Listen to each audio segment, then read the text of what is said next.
দিদাকে নিয়ে ডাক্তারখানায় গেছিলাম। আজকে ভাইফোঁটার দিনকে কাজ ছুটি ছিল। দিদাকে নিয়ে অনেক দিন থেকেই ডাক্তার দেখাবো বলে আমি বাড়িতে বলে রেখেছিলাম। তা দিদাকে নিয়ে আমি একাই এসেছি, আমার সাথে কেউ আসেনি।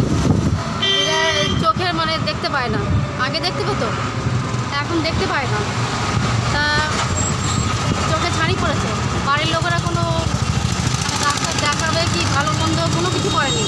আজকে অনেক দিন হয়ে গেছে, চোখের অবস্থা খারাপ হয়ে গেছে। ডাক্তারে বললো যে আগে থেকে যদি চিকিৎসা করা হতো তাহলে উনি চোখে দেখতে পেত। তো একটা চোখ একদমই খারাপ হয়ে গেছে, আর একটা চোখ ভালো আছে এখনও, মানে অপারেশন করলে দেখতে পাবে। ডাক্তারে বলে দিয়েছে যে অপারেশন করলে দেখতে পাবে। আমি জানি না এর বাড়ির লোক কী করবে।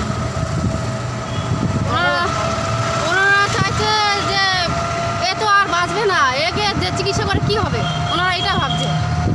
তা মানুষ বয়স্ক, আজকে আমি বয়স কম আছে, কালকে আমার বয়স কমে যাবে, আস্তে আস্তে যত দিন যাবে বয়স কমে যাবে, সবারই একই পরিস্থিতি হবে। তা আপনারাই বলুন যে বয়স হয়ে গেলে কি ছেলেমেয়ের কাছে এই অবস্থাই হয়? দেখুন, দেখছেন,